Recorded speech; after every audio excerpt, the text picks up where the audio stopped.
1940s 50s ഒക്കെയുള്ള Hollywood ഫിലിംസാണ് എൻ്റെ ഒരു inspiration for this project. Basically ഇതൊരു സ്ലോ ബേൺ മിസ്റ്ററി ആണ്. ജിത്തു ജോസഫ് സാറ് ഞങ്ങളുടെ ഒരു പില്ലർ ഓഫ് സപ്പോർട്ടായിട്ട് ത്രൂ ഔട്ട് നിന്നു. വൈശാലി ആദ്യം 84 ഋഷിശങ്കർ എന്ന് പറഞ്ഞിട്ട് ഭരതേട്ടൻ എന്നെ ഫിക്സ് ചെയ്ത പടമാണ്. അത് നടന്നില്ല. സ്റ്റാർഡം കിട്ടാതെ പോയതിൽ എന്തെങ്കിലും ഒരു നിരാശ. That was not my journey. അത് ഈ കിട്ടാത്ത മുന്തിരി കുളിക്കുന്നുള്ള പോലെയല്ല കേട്ടോ. Like very honestly I am saying. ഇപ്പൊ റീസെന്റ് ആയിട്ട് വന്ന കേരള സ്റ്റോറി അത് വലിയൊരു വിവാദമായിട്ട് ഇങ്ങനെ നിൽക്കാണല്ലോ. ഇല്ല, ആർട്ട് എന്ന് പറയുന്നത് പ്രൊപ്പഗണ്ടയ്ക്ക് വേണ്ടിയുള്ളതല്ല, അത്രേ ഉള്ളൂ. അത്തരം ഒരു കഥയാണ് വിനീതേട്ടനിൽ വന്ന് അപ്രോച്ച് ചെയ്യുന്നതിരിക്കാം. ഞാൻ വളരെ ഓണസ്റ്റ് ആയിട്ട് പറയാം. I wouldn't like to, I won't be comfortable.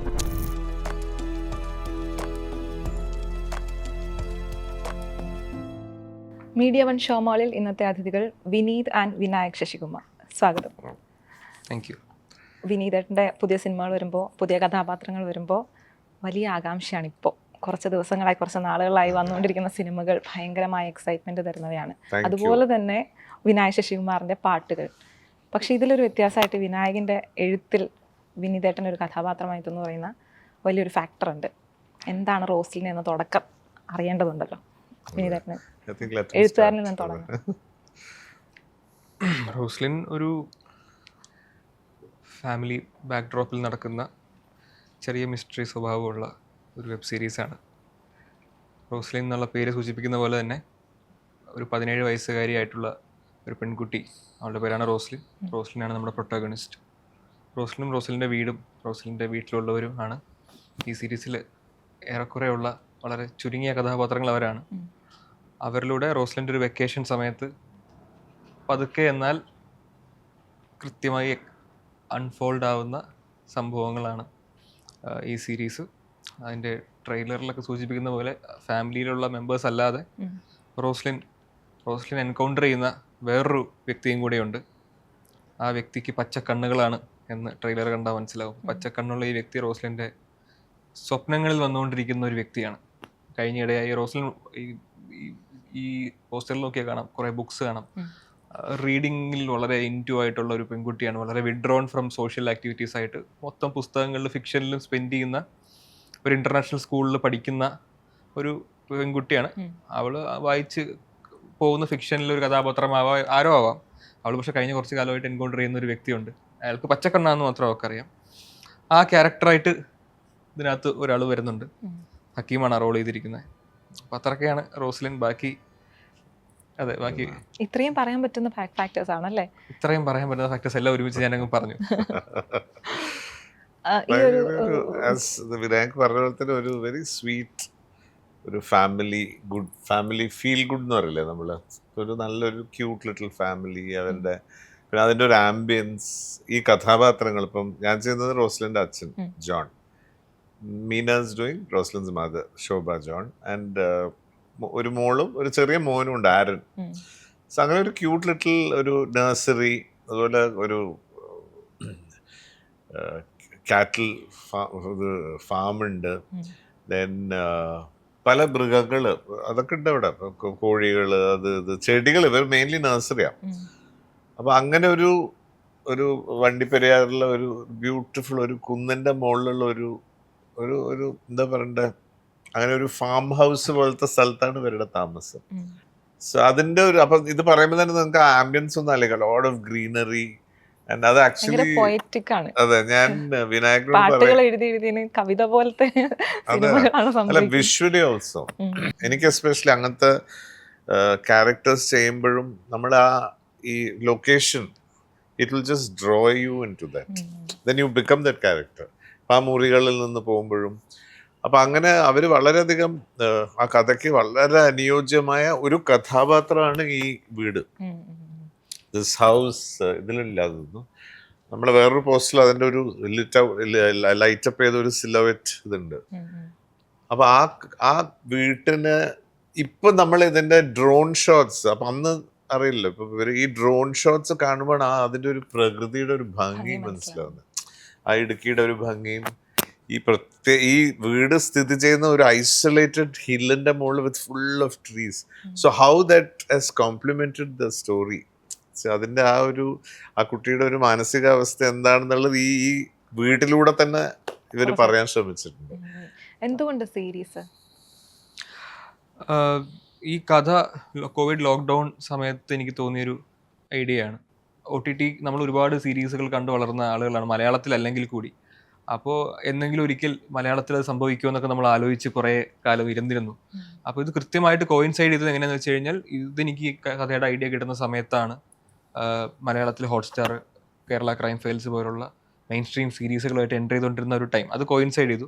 അപ്പോൾ ഇത് ഞാൻ, എൻ്റെ ഡയറക്ടർ സുമേഷ് നന്ദകുമാർ, അപ്പോൾ ഞങ്ങൾ ട്രാൻസ് എന്നുള്ള സിനിമയുടെ ലൊക്കേഷനിലാണ് പരിചയപ്പെടുന്നത്. അൻവർ ഷീദിൻ്റെ അസിസ്റ്റൻ്റ് ആയിട്ടാണ് ഞാൻ പരിചയപ്പെടുന്നത്. അപ്പോഴാണ് അവൻ പറയുന്നത് ജീത്തു ജോസഫിൻ്റെയും സിനിമകളിൽ വർക്ക് ചെയ്യുന്ന അസോസിയേറ്റ് ആണെന്നുള്ളത്. അപ്പോൾ അങ്ങനെ അവൻ എൻ്റെ അടുത്ത് കഥകൾ ഇങ്ങനെ ചോദിക്കുമായിരുന്നു, എന്തെങ്കിലും ഉണ്ടോ ഡയറക്റ്റ് ചെയ്യാൻ എന്നുള്ളത്. അപ്പോൾ അവൻ്റെ ടേസ്റ്റും എൻ്റെ ടേസ്റ്റ് മാച്ച് ചെയ്യുന്ന ജോൺറേ ഈ ഒരു മിസ്റ്ററി ജോൺറയാണ്. അപ്പോൾ അവന് വേണ്ടി എന്തെങ്കിലും ആലോചിക്കാമെന്ന് എനിക്ക് തോന്നിയിരുന്നു. അപ്പോൾ ഇതെല്ലാം കൂടെ ഒത്തു വന്ന് ഒരുമിച്ചാണ്. അതിനിടയ്ക്ക് ജിത്തു ജോസഫ് സാറ് ഞങ്ങളുടെ ഒരു പില്ലർ ഓഫ് സപ്പോർട്ടായിട്ട് ത്രൂ ഔട്ട് നിന്നു.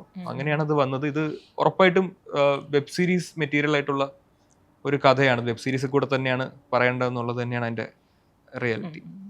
വിനീതേട്ടന് ഒരു കഥ തുടക്കകാലം തൊട്ടേ, ഒരു പ്രൊഫഷനായിട്ട് സിനിമയെ ചൂസ് ചെയ്ത സമയം തൊട്ടേ കഥ തിരഞ്ഞെടുക്കുന്നത്, സംവിധായകരെ തിരഞ്ഞെടുക്കുന്നത്, അത് തിരിച്ചാണോ വിനീതേട്ടനെ അവർ തിരഞ്ഞെടുക്കുകയാണോ എന്നുള്ളതുകൊണ്ട്, എങ്കിലും എടുക്കുന്ന സിനിമകളും കഥാപാത്രങ്ങളും വളരെ വ്യത്യസ്തമായി നിൽക്കാൻ ശ്രമിച്ചിട്ടുണ്ട്. സ്റ്റാർ മെറ്റീരിയൽ ആവാന്നുള്ളൊരു ശ്രമം അതിൻ്റെ പിന്നിൽ കണ്ടിട്ടില്ല. അതിപ്പോഴും ഈ ഒരു രണ്ടാം വരവ് എന്നൊക്കെ പറയേണ്ട ആവശ്യമുണ്ടോ എന്നറിയില്ല, എങ്കിൽ പോലും ഇപ്പോൾ കാണുന്ന സിനിമകളിലും ആ ഒരു കൃത്യത ശ്രദ്ധിച്ചു കണ്ടിട്ടുണ്ട്. അപ്പം അന്ന് പത്മരാജനും ഭാരതനും ഒക്കെ പോലുള്ള സംവിധായകരിൽ നിന്ന് ഇന്ന് വരുന്ന പുതുമുഖങ്ങളാണല്ലോ. അപ്പോൾ ആ ഒരു ചൂസ് ചെയ്യുമ്പോൾ ഉണ്ടാകുന്ന ഒരു വ്യത്യാസമുണ്ട്. ഇവരെ പഠിക്കാൻ എടുക്കുന്ന ഒരു സമയമുണ്ട്. എഴുത്തുകാരാണെങ്കിൽ അവരുടെ കഥ കേൾക്കുമ്പോൾ മനസ്സിലാക്കിയെടുക്കുന്ന ഒരു വിഷൻ ഉണ്ടല്ലോ, അതെങ്ങനെയാണ്? അത് ആക്ച്വലി ഇപ്പം സുൽത്താന പറഞ്ഞ പോലെ ഈ വരുന്ന അവസരങ്ങൾ ഇസ് വെരി ഇമ്പോർട്ടൻറ്റ്. അത് ഒരു ഈശ്വരാനുഗ്രഹം. നമുക്ക് ഇപ്പൊ ഇവരെ പോലത്തെ ഫിലിം മേക്കേഴ്സിന്റെ മനസ്സിലേക്ക് ശരി ഇന്ന് ആർട്ടിസ്റ്റ് ഇത് ചെയ്താൽ ആ തോന്നൽ ഇസ് എ ബ്ലെസ്സിങ്. എന്നാൽ മാത്രമേ നമുക്ക് അവസരമുള്ളൂ. ഇപ്പം എന്നെ പോലത്തെ ആക്ടേഴ്സിനും ഇപ്പം നമ്മുടെ as we age so much to explore, പലതരം കഥാപാത്രങ്ങളുണ്ട് അതവിടെ. സോ അങ്ങനത്തെ അവസരങ്ങൾ വരുമ്പം അത് നോക്കിയിട്ട്, പക്ഷെ ഇപ്പോഴത്തെ അവസ്ഥ എന്താ പറയുക, നമ്മൾ you have to be very careful. ഒന്ന്, ഇറ്റ്സ് നോട്ട് ജസ്റ്റ് അബൌട്ട് ഒരു ആക്ടർ എന്ന നിലയിൽ അവനവൻ്റെ കോൺട്രിബ്യൂഷൻ മാത്രമല്ല, what is the whole subject, അത് ഇൻ ടോട്ടൽ എന്താണ് അതിൻ്റെ ഒരു ഇമ്പാക്റ്റ് ആസ് എൻ ഒരു ക്രിയേറ്റീവ് ഔട്ട്പുട്ട് എന്തായിരിക്കും എന്നുള്ളത് നമ്മൾ തീർച്ചയായിട്ടും അറിയണം. അവിടെ ഈ കഥാപാത്രം, നിങ്ങളെ വിളിക്കുന്ന കഥാപാത്രത്തിന് എത്രത്തോളം കോൺട്രിബ്യൂട്ട് ചെയ്യാനുണ്ട്. May be it be one scene, പക്ഷെ അതിനൊരു ഇമ്പാക്റ്റ് ഉണ്ടോയെന്ന് നമുക്ക് വെൻ വി റീഡ് ഇറ്റ് മനസ്സിലാവും. അത് കഴിഞ്ഞാൽ ഇൻട്രാക്ഷൻ, ഈ നമ്മുടെ ഇൻട്രാക്ഷനിലാണ് ഇവരുടെ കൺവിക്ഷൻ എന്താണെന്ന് നമുക്ക് ഏകദേശം മനസ്സിലാവുക. അവിടെ once that is set then your okay. പക്ഷെ ഇതിലെല്ലാം ഉപരി ഈ കഥാപാത്രത്തിന് എത്ര കോൺട്രിബ്യൂട്ട് ചെയ്യാനുണ്ട് and the team, this is what I look. പിന്നെ അത് കഴിഞ്ഞ് പ്രേക്ഷകരത് അക്സെപ്റ്റ് ചെയ്യാന്നുള്ളത് it depends on god's grace. അതെങ്ങനെ വിനീതിലേക്ക് എത്തുന്നത് ഈ ഒരു കഥാപാത്രം? ഇതിനകത്ത് ഞാൻ പറഞ്ഞ പോലെ വളരെ ചുരുക്കം കഥാപാത്രങ്ങളേ ഉള്ളൂ. അപ്പോൾ അത് ചെയ്യുന്ന ആർട്ടിസ്റ്റുകൾ അത്രയും ടാലൻറ്റഡ് ആയിരിക്കണം. അവരുടെ പെർഫോമൻസ് നമ്മൾ ക്യാമറയുടെ ബാക്കിൽ ഷൂട്ടിംഗ് സമയത്ത് കണ്ടിരുന്ന് ഇങ്ങനെ ആസ്വദിച്ച് പോകാൻ പറ്റണം. അപ്പോൾ അതിൽ ഞങ്ങൾക്ക് അധികം ഒരുപാടൊന്നും ചിന്തിക്കേണ്ടി വന്നിട്ടില്ല. ഇതിൻ്റെ കാസ്റ്റിംഗ് ഓപ്ഷൻസ്, ഈ സ്ക്രിപ്റ്റ് ഞാൻ കൊണ്ട് സുൽത്താനയ്ക്ക് തന്നിരുന്നെങ്കിലും സുൽത്താൻ ഇത് വായിച്ചിട്ട് ഒരുപാട് പേരിലേക്കൊന്നും നമ്മൾ പോയില്ല. ഇത് ക്യാരി ചെയ്യാൻ പറ്റുന്ന കേപ്പബിലിറ്റി ഉള്ള ഒരു സെറ്റ് ഓഫ് ഫാക്ടേഴ്സേ ഉള്ളൂ. അപ്പം അങ്ങനെ ചൂസ് ചെയ്തത് തന്നെയാണ്. ഇതിനകത്ത് ശരിക്കും നമ്മൾ 1940s 50s ഒക്കെയുള്ള ഹോളിവുഡ് ഫിലിംസാണ് എൻ്റെ ഒരു ഇൻസ്പിറേഷൻ ഫോർ ദിസ് പ്രോജക്റ്റ്. ആ സമയത്ത് ഹിച്ച്കോക്കിൻ സിനിമകൾ ഇറങ്ങുന്നുണ്ടായിരുന്നു. വളരെ ചെറിയ പ്രമൈസ് ആയിരിക്കും. ഹിച്ച്കോക്ക് പ്രസൻസ് എന്ന് പറഞ്ഞിട്ട് ഹിച്ച്കോക്ക് അവതരിപ്പിക്കുന്ന ഒരു സീരീസ് ഉണ്ടായിരുന്നു. ഷോർട്ട് ആയിരിക്കും, 20 minutes 25 minutes ലോങ്ങേ ആയിരിക്കുള്ളൂ. അങ്ങനത്തെ ആന്തോളജി സീരീസുകൾ ഇറങ്ങുന്നുണ്ടായിരുന്നു. അപ്പോൾ അതിലൊക്കെ ഇപ്പോൾ ആക്ടേഴ്സിൻ്റെ ബ്യൂട്ടിഫുൾ പെർഫോമൻസസ് ആയിരിക്കും അതിനകത്തെല്ലാം. പിന്നെ 12 Angry Men പോലുള്ള ഒരു ടേബിളിന് ചുറ്റും ഇരുന്ന് ഒരു ഫുൾ ഡ്രമാറ്റിക് ആയിട്ടൊരു കാര്യം അൺഫോൾഡ് ചെയ്യുന്നത്. അപ്പോൾ ഇതിനകത്ത് ഒരു ഡൈനിങ് ടേബിളൊക്കെ ഉണ്ട്. ഇതിനകത്ത് റിക്കറിങ് ആയിട്ട് നമുക്കൊരു ഡൈനിങ് ടേബിൾ സീക്വൻസുകളുണ്ട്. അപ്പോൾ അത് ഈ പറഞ്ഞ പോലെ വീടും അതിനകത്തുള്ള റൂമുകളും പ്രോപ്പർട്ടീസ്, ഈ ഡൈനിങ് ടേബിളും എല്ലാം നമ്മുടെ ക്യാരക്ടറായിട്ട് മാറും. അപ്പോൾ അതിനകത്ത് ഇരിക്കുന്ന ഒരു സെറ്റ് ഓഫ് 3-4 ആക്ടേഴ്സ് പെർഫോം ചെയ്ത് ആണ് സീനിനെ ഡ്രൈവ് ഫോർവേഡ് ചെയ്യുന്നത്. അവരുടെ സ്മോൾ എക്സ്പ്രഷൻസ്, ന്യൂവാൻസസ് ഒക്കെയാണ് കഥയിലേക്ക് നെക്സ്റ്റ് ഒരു പ്ലോട്ടിനെ മുമ്പോട്ട് കൊണ്ടുപോകുന്ന. അങ്ങനത്തെ ചെറിയ ചെറിയ കാര്യങ്ങളോടെ മുമ്പോട്ട് പോകുന്നൊരു, ബേസിക്കലി ഇതൊരു സ്ലോ ബേൺ മിസ്റ്ററി ആണ്. ഒരുപാട് ബഹളങ്ങളോ വേറെ കാര്യങ്ങളോ ഒന്നുമില്ല, വേറെ ഒരുപാട് ഗിമ്മിക്കുകളോ ഒന്നുമില്ല. സ്ലോ ബേൺ മിസ്റ്ററിയാണ്. ബേസിക്കലി ഒരു വെക്കേഷൻ വിത്ത് റോസ്ലിൻ എന്ന രീതിക്ക് റോസ്ലിൻ്റെ ഫാമിലിയുടെയും കൂടെ ഒരു വെക്കേഷൻ സ്പെൻഡ് ചെയ്യുന്ന പേസിലാണ് ഈ സീരീസ് പോകുന്നത്. അപ്പോൾ അത് പെർഫോം ചെയ്യാൻ പറ്റുന്ന, ഷോൾഡർ ചെയ്യാൻ നമുക്ക് വിശ്വസിച്ച് ചെയ്യിപ്പിക്കാൻ പറ്റുന്ന ആക്ടേഴ്സാണ് ഇതിനകത്ത് ഉള്ള ആക്ടേഴ്സ് എല്ലാം. അപ്പം വിനിതേട്ടൻ്റെ ഇപ്പോൾ വരുന്ന പുതിയ കഥാപാത്രങ്ങൾ എടുത്ത് നോക്കുവാണെങ്കിൽ ഇതിന് മുന്നേ ഇതൊന്നും കണ്ടിട്ടില്ല എന്ന് തോന്നുന്ന തരത്തിലുള്ള കഥാപാത്രങ്ങൾ കിട്ടുന്നുണ്ട്. ഇനിയുള്ള യാത്രയിൽ ഇത് ഒരുപാട് വെറൈറ്റി ചെയ്യാനുള്ള ഒരു സാധ്യത മുന്നിൽ കിടപ്പുണ്ട്. ഇപ്പൊ അങ്ങനെ ചിന്തിക്കുന്നുണ്ട് ഇപ്പോഴത്തെ ഫിലിം മേക്കേഴ്സ് ആൻഡ് റൈറ്റേഴ്സ്. വിനായകനെ പോലത്തെ റൈറ്റേഴ്സ് ഒക്കെ bringing in so many. So ഞങ്ങളെ പോലത്തെ there are so many actors.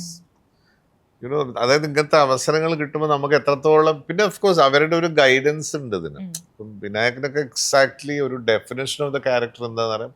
അപ്പം നമുക്ക് എന്ത് സംശയം ഉണ്ടെങ്കിലും അദ്ദേഹത്തിനോട് പോയി ചോദിച്ചു കഴിഞ്ഞാൽ ക്ലിയർ കട്ടായിട്ട് പറഞ്ഞു തരും. അത് ഇപ്പോഴത്തെ എല്ലാ ഫിലിം മേക്കേഴ്സും അതെ. So that guidance is a ഭയങ്കര സ്ട്രോങ് ബൂസ്റ്റിംഗ് ടു യുനോ മോട്ടിവേഷനാണ് ടു പെർഫോം. ആൻഡ് അതിൽ ക്ലാരിറ്റി ഓഫ് തോട്ടും വരും. ബിക്കോസ് എന്ത് തന്നെ ആയാലും ഇവരുടെ കൺസീവ് ചെയ്തതാണ് അവർ ആ കഥാപാത്രം. സോ അവർക്ക് അവരുടേതായ ഒരു അതിലേക്ക് നമ്മള് ജെൽ ചെയ്യണം.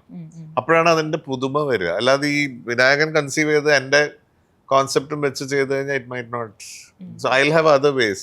പക്ഷെ വീൽ ഡിസ്കസ് എന്തൊക്കെയാണ് എന്നുള്ള. So when the writer tells you what exactly it is, as an actor your job is just to gel into that.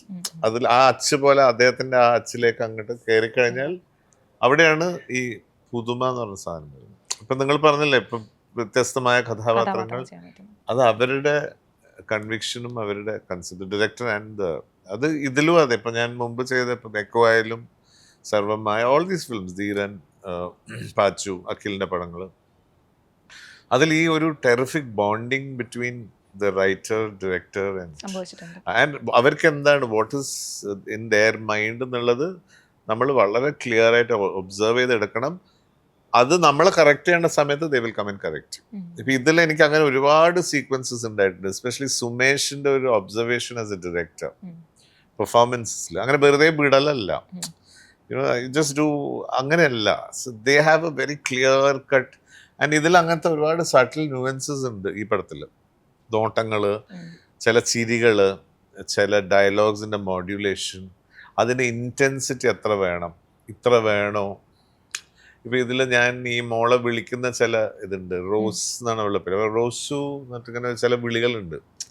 So അതെങ്ങനെ വേണം, അതിൽ ആ യുനോ ദാറ്റ് ഓമനത്വം ആൻഡ് ഈ മോളോടുള്ള ഇഷ്ടം, ഈ അച്ഛൻ്റെ ആ വാത്സല്യം ആ വിളിയിൽ എത്രത്തോളം, അതൊക്കെ ഇവർ വളരെ ക്ലിയർ ആയിട്ട്.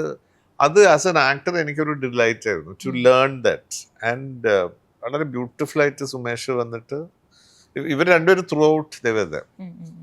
അതിപ്പോൾ നിങ്ങൾ ഈ when you start watching the series you will connect to what I M saying. Not just about me കേട്ടോ, just all the actors, Meena, Sanjana, Hakeem, ഇതൊക്കെയാണ് മെയിൻ ക്യാരക്ടേഴ്സ്. ഇവരുടെ എല്ലാം പെർഫോമൻസിൽ യു കെൻ സീ ഒരു അണ്ടർലൈങ് റിഫ്രഷ്നെസ് ആസ് ആക്ടേഴ്സ്.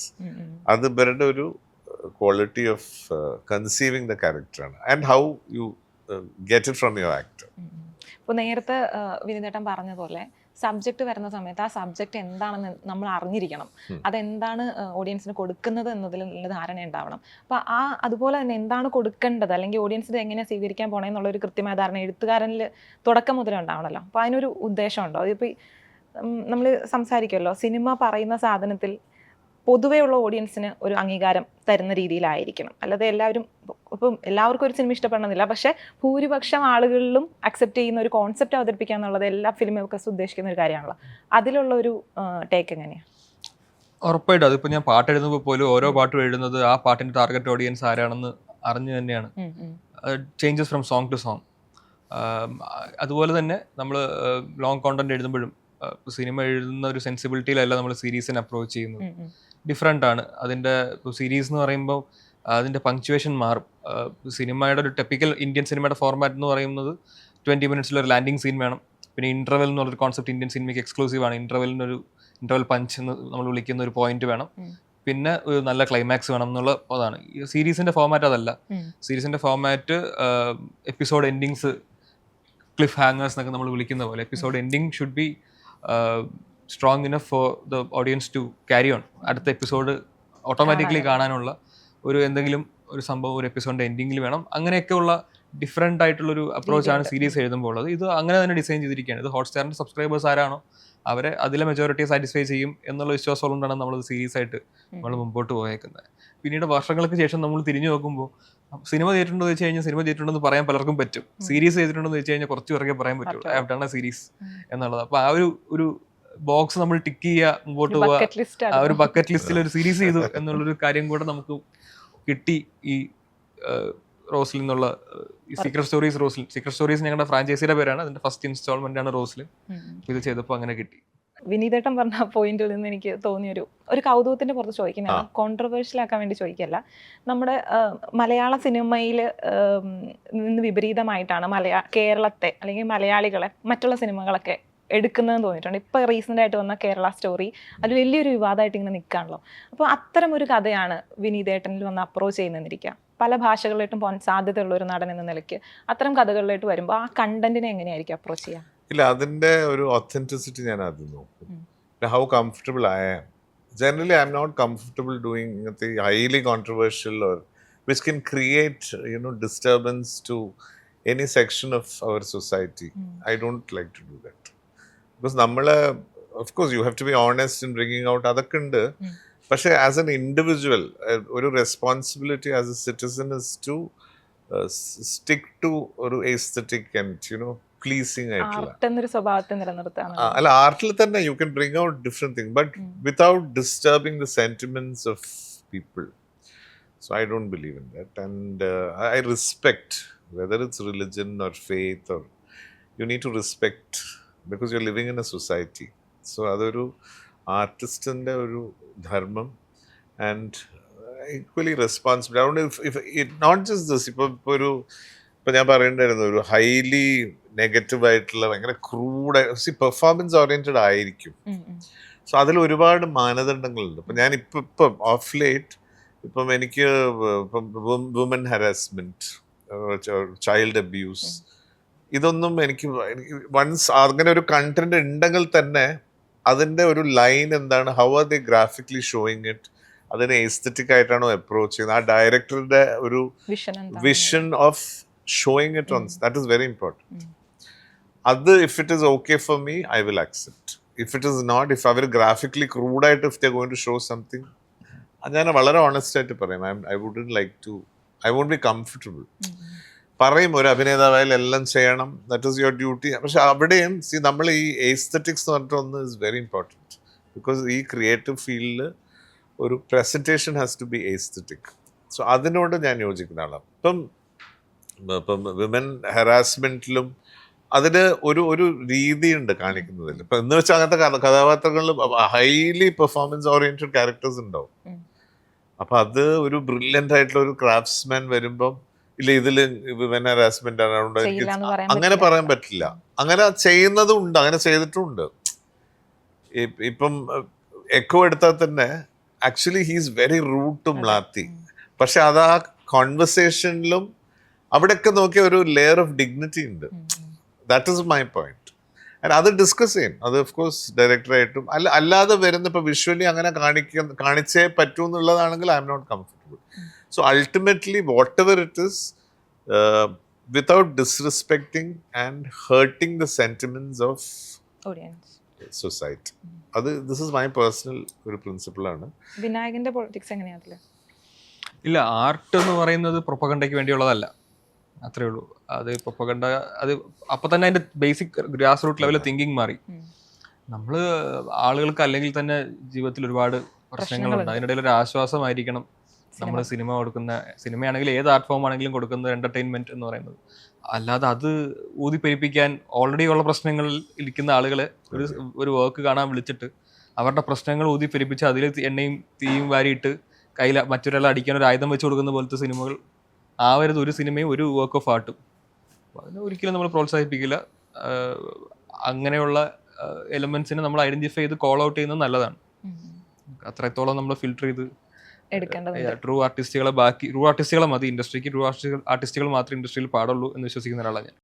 തകര movie remake ചെയ്യുന്ന സമയത്ത് ഇളയരാജ ഭരതൻ എന്ന് പറയുന്ന ഒരു കോംബോനെയായിരുന്നു അവർ അന്ന് മാർക്കറ്റ് ചെയ്തിട്ടുണ്ടായിരുന്നത്. അപ്പം ഞാൻ ഈ ഇളയരാജയിലേക്ക് വരണം കാര്യം, ഒരു പാട്ടെഴുത്തുകാരനെ ഇപ്പോൾ ഇരിക്കുന്നത് അയാൾക്ക് ഏറ്റവും ഇഷ്ടമുള്ള ഏരിയ തമിഴിലെ വരികളാണെന്ന് പറഞ്ഞു കേട്ടിട്ടുണ്ട്. അപ്പോൾ ഈ ഒരു ഇളയരാജയോടുള്ള നിങ്ങൾ രണ്ടുപേരുടെ സമീപനം, അതിൻ്റെ ഒരു പാട്ടുകളോടുള്ള ഇഷ്ടം, അതൊക്കെ ഒന്ന് അറിയണമെന്നുണ്ട്. അപ്പോൾ വലിയൊരു ചാപ്റ്റർ ആണെന്നറിയാമെങ്കിലും ആ സിനിമയിലൊക്കെ ഒപ്പം നിന്ന് അദ്ദേഹത്തിൻ്റെ പാട്ടുകളുടെ സ്ക്രീനിൻ്റെ സ്പേസ് ഷെയർ ചെയ്യാൻ പറ്റുക എന്ന് പറയുന്നതിൻ്റെ ഒരു അനുഭവം എങ്ങനെയായിരുന്നു? അല്ല, അതിന് മുമ്പേ രാജസാറിന്റെ മ്യൂസിക് എൻ്റെ ഓരോ സെല്ലിലും ഐ ഗ്രൂ അപ്പ് ആൻഡ് എന്താ പറയുക, ഭയങ്കര ഒരു divine experience listening to even today. എനിക്ക് I just can just get it to ഒരു different world listening to, because അത്രയും ഫാസിനേഷൻ ആണ് സാറിൻ്റെ കോമ്പോസിഷൻസ്. അങ്ങനെയുള്ള ഒരാൾക്ക് അദ്ദേഹത്തിൻ്റെ പടത്തിൽ അദ്ദേഹത്തിൻ്റെ മ്യൂസിക്കിൽ അഭിനയിക്കുക, അതും ആദ്യത്തെ Tamil cinema. I don't know how excited I was, because ഞാൻ എൻ്റെ ഗ്രാജുവേഷൻ കഴിഞ്ഞ് ചാർട്ടേഡ് അക്കൗണ്ടൻസിക്ക് എൻട്രൻസ് ഒക്കെ എഴുതി സെലക്ഷൻ കിട്ടി പോകാൻ മെറ്റീരിയൽസ് ഒക്കെ വന്ന ടൈമിൽ, because see you have to do something in life. അതൊരു കരിയർ അതുമല്ല ഇതുമല്ല. സിനിമയൊക്കെ അന്ന് ഞാൻ mainly I was doing my degree, full time student ആയിരുന്നു ആ സമയത്ത്. ആ ട്രാൻസിഷൻ വാസ് അവരും എന്നെ തിരിച്ച് back to this profession with the blessings of Ilaiyaraaja sir and Bharathettan. So അതൊരു ഭയങ്കര എന്താ പറയണ്ടേ, അതൊരു എനിക്ക് ആ സമയം ആ പ്രായത്തിൽ other than being Raja sir's fan, Ilaiyaraaja സാറിൻ്റെ അതിപ്പോൾ ആരല്ലാത്ത ഇപ്പം തമിഴിലൊക്കെ ഒരു ഹോൾ എത്രയോ ജനറേഷൻസിൻ്റെ ഒരു എന്താണ് ഒരു സന്തോഷം അല്ലെങ്കിൽ ആബ്സല്യൂട്ട് ബ്ലിസ് ആണ് രാജാ സാറിൻ്റെ music. I am one of that. Even though I am from Kerala, ചെറുപ്പം മുതലേ അദ്ദേഹത്തിൻ്റെ പാട്ടുകളോട് അത്ര ഇഷ്ടവും. ഇപ്പം ഈ പടം ചെയ്യുമ്പം എൻ്റെ ആ മ്യൂസിക്കിന് എനാക്ട് ചെയ്യുക, ബാലു സാറിൻ്റെ ശബ്ദത്തിന് പാടി അഭിനയിക്കുക, ജാനകിയമ്മയുടെ ശബ്ദത്തിന് അഭിനയിക്കുക കൂടെ, അത് വാട്ട് ബ്യൂട്ടിഫുൾ സോങ്സ്. ഇല്ലേ, രാജ സാറിൻ്റെ ആ പാട്ടുകളൊക്കെ ഭരതേട്ടൻ ഇന്നും പറഞ്ഞ എനിക്ക് ഓർമ്മ. അതിൻ്റെ മ്യൂസിക് സിറ്റിങ്ങിന് പോയിട്ട് എടാ അരമണിക്കൂറുള്ള കടകടന്ന് ആ എടുക്കുമ്പല്ലി ഇങ്ങനെ ആ ഹാർമോണിയത്തിൽ ഇങ്ങനെ വായിക്കുക, അതൊക്കെ കിട്ടച്ചൊല്ലി വെച്ച് he use to do it in half an hour. They went to Fisherman's Cove, ചെന്നൈയിലെ വലിയൊരു താജിൻ്റെ ഒരു അവിടെയായിരുന്നു ഇതിൻ്റെ music sitting. Half an hour ഈ 6 പാട്ട് കമ്പോസ് ചെയ്തു. ഇത് ഭരതേട്ടൻ എന്നോട് പറഞ്ഞിട്ടുണ്ട്. അത് കഴിഞ്ഞിട്ടാണ് അത് മ്യൂസിക്കായിട്ട് വരുന്നതും Raja sir Balu sir and evergreen hits. ഇപ്പോഴും ഇന്നും തമിഴ്നാട്ടിൽ ഇന്നും ഞാനൊരു ഊബറിൽ ഇപ്പം ഐ എം ഗോയിങ് സാർ ആവാർ അയ്യോ എന്നെ സാർ പടം അത് ഇന്നും ആൾക്കാർ എന്നോട് പറയുമ്പോൾ എനിക്ക് ആക്ച്വലി കണ്ണിൽ I get so emotional. Because അതൊക്കെ ഇവരുടെ ഒരു രാജ സാറിനെ പോലത്തെ ഇത്രയും മഹാരഥന്മാരായ ആൾക്കാരുടെ ഒരു ബ്ലെസ്സിങ്ങും അതിൻ്റെ ഭാഗമാകാൻ കഴിഞ്ഞു. അതുകൊണ്ടാണ് പ്രേക്ഷകർ ഇന്നും ആഫ്റ്റർ 35 years വിനായകന് ഈ തമിഴ് പാട്ടുകളോടുള്ള ഇഷ്ടം പറഞ്ഞു കേട്ടിട്ടുണ്ടല്ലോ. അപ്പം മലയാളത്തിന് ഇതുപോലെ എഴുതാൻ പറ്റില്ലല്ലോ എന്നൊരു തോന്നല് തമിഴ് വരികൾ കേൾക്കുമ്പോൾ തോന്നിയിട്ടുണ്ടോ? ഉണ്ട്. ഓരോ ഭാഷയെ വർക്ക് ചെയ്യുന്ന രീതി വേറെയാണ്. അതിൻ്റെ വഴക്കം, ഫ്ലെക്സിബിലിറ്റി ഓഫ് ഈച്ച് ലാംഗ്വേജ് വേറെയാണ്. ഇപ്പോൾ മലയാളത്തിൽ തന്നെ തമിഴിൽ നിന്ന് വന്ന ഒരുപാട് വാക്കുകൾ നമ്മൾ ദൈനംദിന ജീവിതത്തിൽ ഉപയോഗിക്കുന്നുണ്ട്. സാൻസ്ക്രിറ്റിൽ നിന്ന് വന്ന വാക്കുകൾ ഉപയോഗിക്കുന്നുണ്ട്. അപ്പോൾ സാൻസ്ക്രിറ്റൈസ്ഡ് വാക്കുകളെക്കാളും പാട്ടിൽ എഴുതാൻ കുറച്ചുകൂടി ഭംഗി തമിഴിൽ നിന്ന് വന്ന വാക്കുകൾക്കാണെന്ന് എനിക്ക് പാട്ട് എഴുതുമ്പോൾ തോന്നിയിട്ടുണ്ട്. എന്തുതരം ജോൺറർ ഓഫ് മ്യൂസിക്കിനും അത് വഴങ്ങും. അപ്പോൾ തമിഴിൽ മൊത്തം അങ്ങനത്തെ വാക്കുകളാണ്. അപ്പോൾ അത് വളരെ ബ്യൂട്ടിഫുൾ ആണ്. തമിഴ് പാട്ട് കേൾക്കുമ്പോൾ നമുക്ക് പല കാര്യങ്ങളും മറ്റൊന്നിനോട് ഉപമിക്കാതെ തന്നെ ഡയറക്റ്റ്ലി പറയാൻ പറ്റുന്നുണ്ട് തമിഴ് പാട്ടുകളിൽ.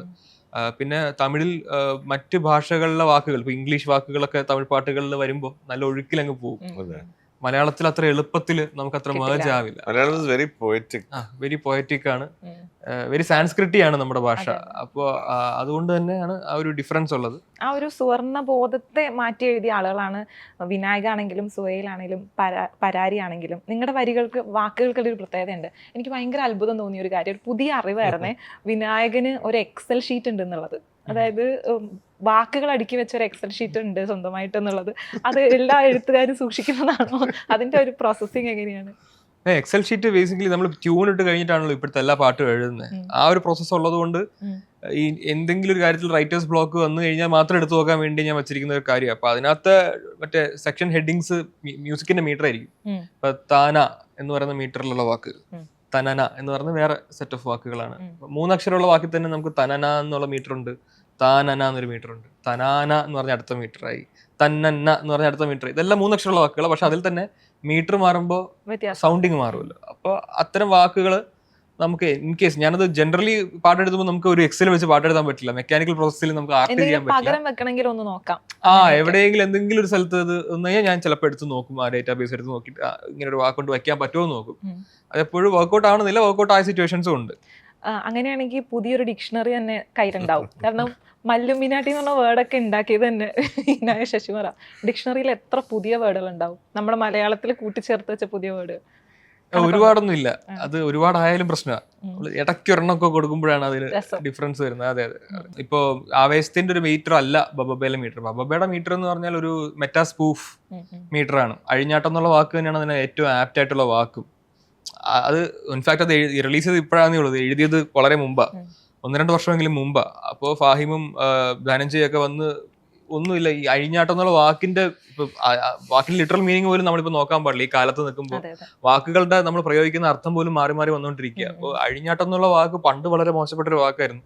പക്ഷെ ഇപ്പൊ അതിന്റെ അർത്ഥം നമ്മൾ ഇന്ന സിനിമ കണ്ടു കേട്ടോ, ഇന്ന ആള് അഴിഞ്ഞാടിയിട്ടുണ്ടെന്ന് പറഞ്ഞാൽ, അല്ലെങ്കിൽ കഴിഞ്ഞ മാച്ചിൽ വിരാട് കോഹ്ലി അഴിഞ്ഞാടി എന്ന് പറഞ്ഞു കഴിഞ്ഞാൽ അവർ ഉദ്ദേശിക്കുന്നത് മെന്റൽ ഇൻഹിബിഷൻസ് ഒന്നും ഇല്ലാതെ ബ്രേവ് ആയിട്ടൊരു കാര്യത്തെ ഫേസ് ചെയ്ത് ചെയ്യേണ്ടത് മുഴുവൻ ചെയ്തു തീർത്തു എന്നതാണ് ആ വാക്ക് ഇപ്പൊ ഉദ്ദേശിക്കുന്നത്. അപ്പോൾ ആ സിനിമയ്ക്ക് അത് തന്നെയാണ് വേണ്ടത്. കാരണം അങ്ങനെ ഒരു ഫുൾ സ്പൂഫ് മീറ്ററിൽ നടക്കുന്ന ഒരു പാട്ട്, അതിനൊരു ഫോർത്ത് വാൾ ബ്രേക്കിംഗ് സ്വഭാവമുള്ള ലിറിക്സ് എഴുതുക എന്നുള്ളത് മാത്രമായിരുന്നു അതിന്റെ ഉദ്ദേശം. അത് കറക്റ്റ് ആയിരുന്നു ആ സിനിമയ്ക്ക്. അത് തിയേറ്ററിക്കലി ആ സിനിമ കാണാൻ പോകുന്ന ആരാണോ അതാണ് ആ സിനിമയുടെ ടാർഗറ്റ് ഓഡിയൻസ്. ആ സിനിമ കാണാൻ പോകുന്നവർക്കാണ് ഈ പാട്ട് ഇഷ്ടപ്പെടേണ്ടതെന്നുള്ളത് മനസ്സിലാക്കി തന്നെ എഴുതിയ പാട്ടാണ്. അത് തിയേറ്ററിൽ അവർ എൻജോയ് ചെയ്തിട്ടുണ്ടെന്നാണ് ഞാൻ വിശ്വസിക്കുന്നത്. എനിക്ക് വിനീതനോട് ചോദിക്കാതിരിക്കാൻ പറ്റില്ല എന്നുള്ള കുറച്ച് ചോദ്യങ്ങളുണ്ട്, അത് മറക്കാതെ ചോദിക്കട്ടെ. നമ്മൾ അഭിനയവും നൃത്തവും ഒരുമിച്ച് കൊണ്ടുപോകണം നടന്നായിട്ടുള്ള ഒരാൾ. എപ്പോഴും വിനീതേട്ടൻ്റെ കരിയറിനെ ആൾക്കാർ കണക്ട് ചെയ്യാൻ ശ്രമിക്കുന്നത് കമലഹാസൻ്റെ ഒരു ജീവിതമായിട്ടാണ്. അദ്ദേഹം നന്നായി നൃത്തം ചെയ്യുന്ന ഒരു നടനായിരുന്നു, അതിൽ നിന്ന് നല്ലൊരു സ്റ്റാർ ലെവലിലേക്ക് മാറി. അപ്പോൾ ഈ ഒരു കമ്പാരിസൺ എപ്പോഴെങ്കിലും എന്തെങ്കിലും രീതിയിൽ ബുദ്ധിമുട്ടുണ്ടാക്കിയിട്ടുണ്ടോ? അത് അങ്ങനത്തെ ഒരു കമ്പാരിസൺ ഒന്നും എനിക്കൊന്നും സ്വപ്നത്തിൽ. ബിക്കോസ് ഞാനൊക്കെ കമൽ സാറിനെ it's like I have grown up and he's a great one of the greatest actors of our. Dancer ആയതുകൊണ്ട് മേ ബി ആ ഒരു എലിമെന്റ് കമൽ സാറിന്റെ.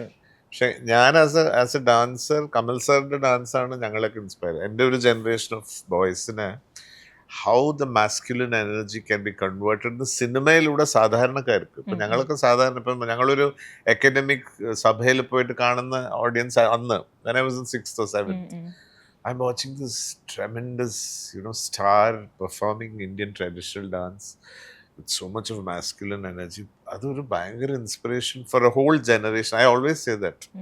മോഹൻലാലിലേക്ക് വന്നാലോ? അദ്ദേഹമാണല്ലോ മലയാളത്തില് നൃത്തം ഭംഗിയായി ചെയ്യുന്ന ഒരു. അദ്ദേഹത്തിന്റെ കമലതളം സിനിമ റിലീസ് സക്സസ് ആയ സമയത്ത് വിളിച്ചൊരു താജിൽ ഒരു അത്താഴ വിരുന്ന് തന്നതായിട്ട് കേട്ടിട്ടുണ്ടല്ലോ. അതിന്റെ പിന്നിൽ എന്താ അത്രയും സ്പെഷ്യൽ ആയിട്ട്? അല്ല, അത് അദ്ദേഹത്തിനുള്ള അതിപ്പോ ഞാൻ പറയാതെ തന്നെ നമ്മുടെ മലയാളി പ്രേക്ഷകർക്ക് എല്ലാവർക്കും ലാലേട്ടനെ പറ്റി അറിയാം. അദ്ദേഹത്തിന്റെ ഒരു അൺകണ്ടീഷണൽ ഒരു സമർപ്പണം to arts, traditional classical arts. ഒന്നാമത് അതിൻ്റെ ഒരു പാഷൻ അദ്ദേഹത്തിൻ്റെ ഉള്ളിൽ, ഭയങ്കര തീവ്രമായ ഇഷ്ടം ഞാൻ എപ്പോഴും കണ്ടിട്ടുണ്ട്. അത് ക്ലാസിക്കൽ ഡാൻസ് ആയാലും കഥകളി ആയാലും ശാസ്ത്രീയ സംഗീതമായാലും. He always discusses about great masters, അവരുടെ പെർഫോമൻസിനെ കുറിച്ച്. മോനെ ഞാൻ ഇന്നലെ അവരുടെ ഡാൻസ് കണ്ടു, എന്ത് ഭംഗിയിലല്ലേ. He will analyse that. And അപ്പം അങ്ങനത്തെ ഒരു ഗ്രേറ്റ് ആക്ടർ അത് അഡാപ്റ്റ് ചെയ്ത് മേക്ക് ബിലീഫ് ആക്കാൻ ഇറ്റ്സ് ഈസി. പക്ഷെ make belief with authenticity of techniques, അത് അദ്ദേഹത്തിന്റെ ഒരു അതുല്യ പ്രതിഭയുടെ ഒരു ഇതാണ്. എന്തുകൊണ്ടാണ് കമലതളത്തില് ഇങ്ങനൊരു താങ്ക്സ് നോട്ട് കിട്ടുന്നത്? എന്താണ് അതിൽ വിനീതേട്ടന്റെ റോൾ ഉണ്ടായിരുന്നത്? അല്ല, അതെനിക്ക് തോന്നുന്നത് ലാലേട്ടന്റെ ഈ ഡാൻസ് സമയത്തൊക്കെ ഞാൻ കൂടെ ഉണ്ട്. അവിടെ കൊറിയോഗ്രാഫേഴ്സ് ഉണ്ടായിരുന്നു. നട്ടുവൻ പരമശിവം സാറാണ് അദ്ദേഹത്തിന് ഡാൻസിന് ട്രെയിൻ ചെയ്യാൻ വന്നത്, ശാസ്ത്രശില്പിക്ക് വേണ്ടി. പിന്നെ കൊറിയോഗ്രാഫേഴ്സ് കുമാർ ശാന്തി, അവരാണ് അതിലെ സോങ്സ് ചെയ്തത്. കുമാർ മാസ്റ്ററും ശാന്തി മാസ്റ്ററും കൂടെ. അതിലെ പ്രേമോദാരനായാലും മാനന്ദ നടനം.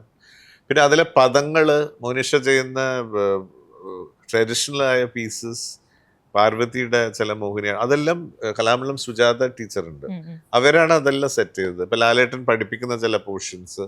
അപ്പം most of the time I M there. അപ്പൊ അതൊരു മോറൽ സപ്പോർട്ട്. മോനെ നീ ഇവിടെ നിൽക്കുക പറഞ്ഞിട്ട് അന്ന് കൂടെ തന്നെ. ഒന്ന് എനിക്ക് എൻ്റെ excitement is watching him dance. പിന്നെ എന്തെങ്കിലും നമുക്ക് എന്തെങ്കിലും ഒരു പോളിഷ് ചെയ്യണമെങ്കിൽ ഇപ്പൊ ആനന്ദനടനത്തിന്റെ ബിഗിനിങ് ഒക്കെ ഞാൻ ത്രൂ ഔട്ട് ഉണ്ട്.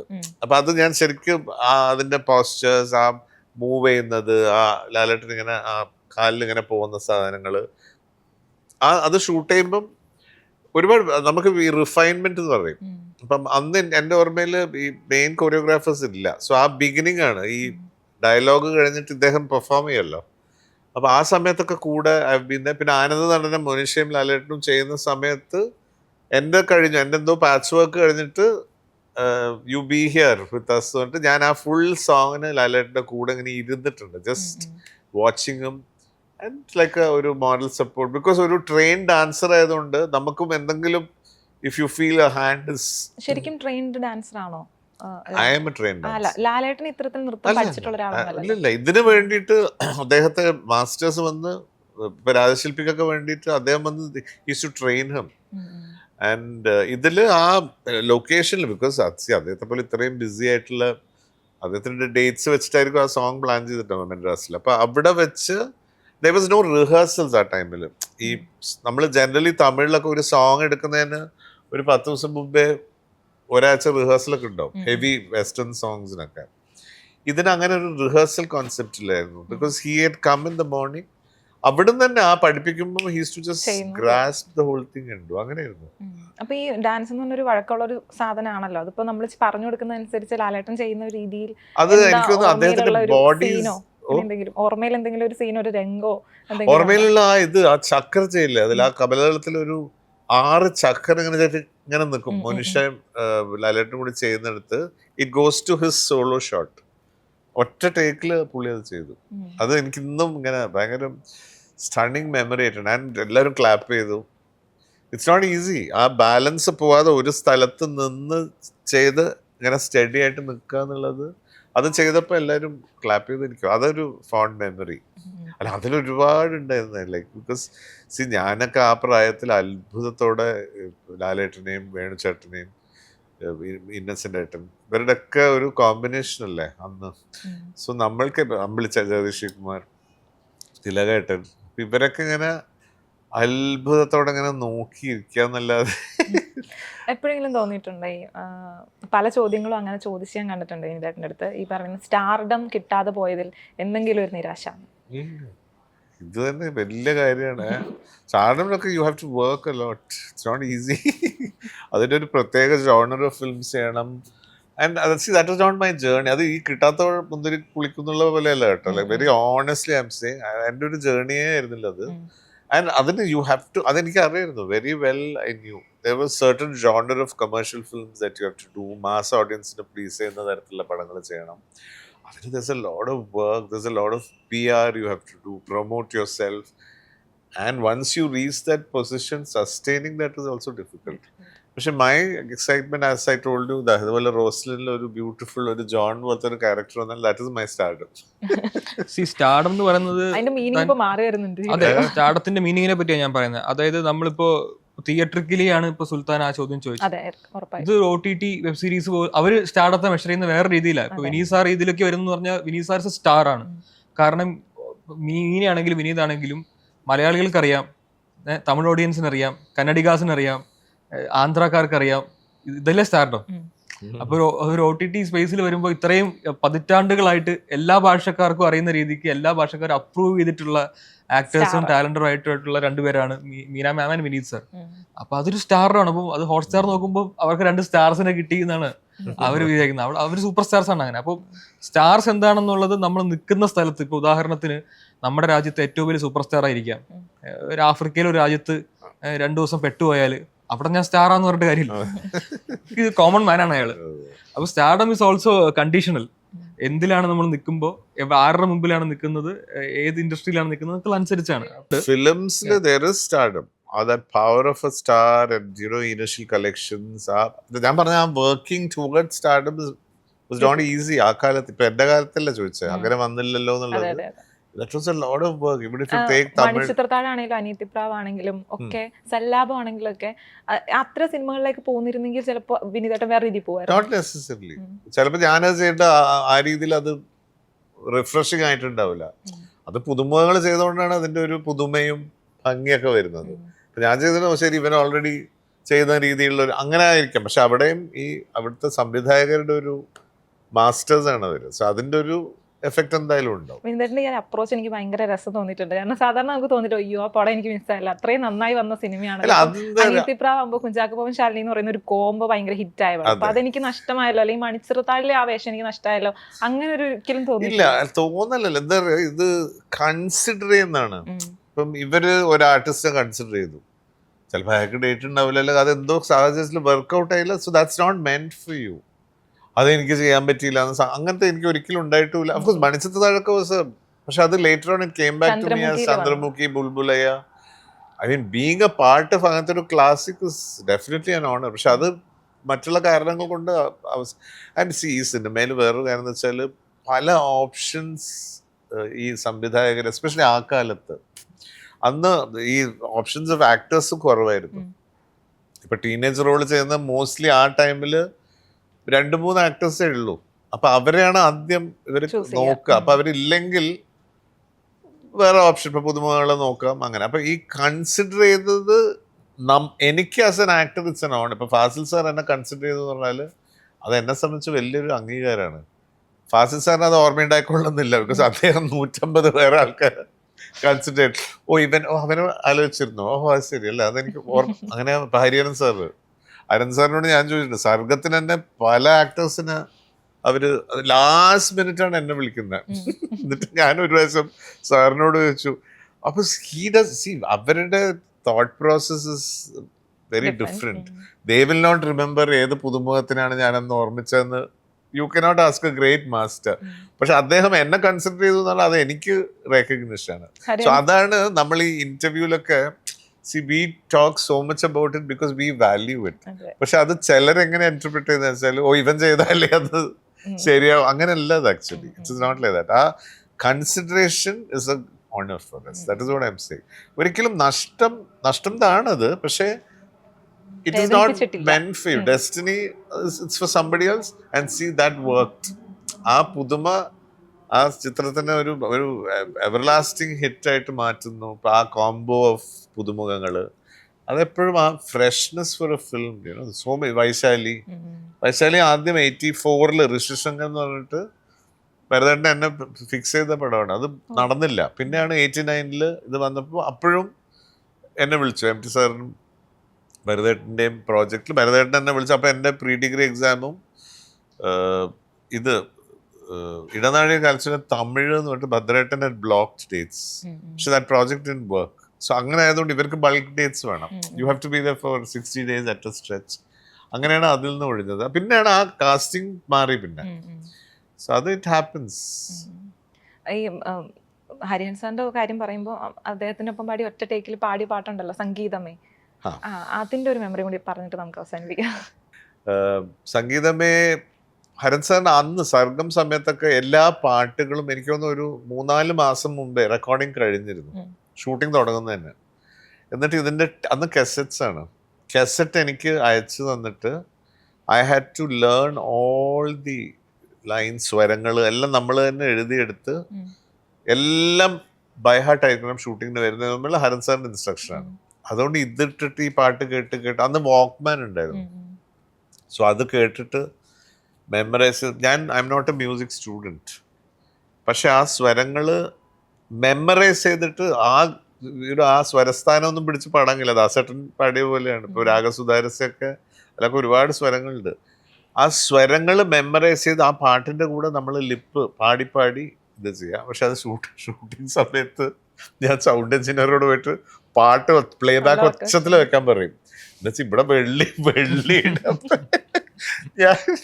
ഞാൻ പാടുമ്പോൾ ഫുൾ ഹൈ പിച്ചിലാണ്. I M not a singer. അപ്പം ഹരൻ സാറാണ് അത് ഒച്ചത്തിൽ പാടണം. You can't mime and all, പറ്റില്ല. സംഗീതമേ പാടണം, ഒച്ചത് പാടി ഇവിടെ ഇത് അനങ്ങണം. അവിടെ അത് അനങ്ങിയില്ല എന്ന് പറയും സാറ്. അപ്പം ഈ ഒച്ചത്തിൽ പാടുമ്പോഴുള്ള കുഴപ്പമെന്ന് വെച്ചാൽ നല്ലോണം വെള്ളി വീഴും. ട്രെയിൻഡ് അല്ലല്ലോ, വോയിസ് ഇസ് നോട്ട് ട്രെയിൻഡ്. അപ്പൊ ഞാൻ സൗണ്ട് എഞ്ചിനീയർ അണ്ണ கொஞ்சம் நல்ல വോള്യൂം എങ്കിൽ അരച്ചറൊക്കെ ഓടിപ്പോ എൻ്റെ പാട്ട്. ഇല്ല, ജോക്സ് എ പാട്ട്. പക്ഷെ അതൊക്കെ ആണെങ്കിലും അതിൻ്റെ ആ ഭാവം, അതെങ്ങനെ റെൻഡിഷൻ ചെയ്യണം, അതൊക്കെ അദ്ദേഹം വളരെ ക്ലിയർ കട്ടായിട്ട് ഗൈഡ് ചെയ്യും. അതിൽ കണ്ണ് എത്ര ഇൻറ്റൻസ് ആയിരിക്കണം, എവിടെയൊക്കെ നോട്ടങ്ങൾ. It's is not just a performance. അതിലിടക്ക് യുവർ എക്സ്പ്രഷൻസ്, അതേ ഇടക്ക് ഈ ഹീറോയിനെ നോക്കുന്നുണ്ട്, കുട്ടനമ്പുരാനെ നോക്കുന്നുണ്ട്, അതിൻ്റെ ഒരു ഹാപ്പിനെസ് ഉണ്ട്. ഇവൻ ഈ ചെമ്പൈ സംഗീതോത്സവത്തിൽ പാടുന്നതിൻ്റെ ഒരു സന്തോഷം. So all this Haran sir പറഞ്ഞിട്ട് ഞങ്ങളെ കൊണ്ട്, പക്ഷെ അതിൽ കാര്യങ്ങൾ എളുപ്പമാക്കുന്നത് നമ്മൾ ഈ എല്ലാം മെമ്മറൈസ് ചെയ്ത് കഴിഞ്ഞാൽ it helps you. You can just do it any way you want. Same with dialogues. എന്താ വിനായക ശശികുമാറിന്റെ ഒരു ഭാവി പരിപാടികൾ? ഇപ്പോൾ സിനിമ എഴുതി നിൽക്കുന്നു, സംഗീത സംവിധാനത്തിൽ തുടങ്ങാൻ ആഗ്രഹിച്ച ആള് എഴുത്തുകാരനായി മാറുന്നു, പിന്നെ ഇപ്പൊ സിനിമ എഴുത്തുകാരനാവുന്നു. ഇനി എന്താ? ഗോ വിത്ത് ദ ഫ്ലോ എന്നുള്ളത് മാത്രമേ ഉള്ളൂ. ഒരുപാട് കാര്യങ്ങൾ ചെയ്യണമെന്ന് ആഗ്രഹമുണ്ട്. പാട്ട് എന്തായാലും പ്രൈമറി ആയിട്ട് മുമ്പോട്ട് പോകുന്നുണ്ട്. അതിന്റെ കൂടെ ഇടയ്ക്കും പുറക്കും ഇങ്ങനെ എന്തെങ്കിലുമൊക്കെ വരും. വരുമ്പോൾ പറയാം. എന്തായാലും ഒരുപാട് കഥാപാത്രങ്ങൾ നല്ലത് കിട്ടും എന്നതിൽ ഉറപ്പുണ്ട്, വിശ്വാസമുണ്ട്, പ്രതീക്ഷയുണ്ട്. റോസ്ലിൻ നല്ലൊരു വിജയമാവട്ടെ. മലയാളത്തിനും പുറത്തും നല്ല രീതിയിൽ അത് ഓടട്ടെ എന്ന് ആശംസിക്കുന്നു. Thank you so much. Thank you Sultana.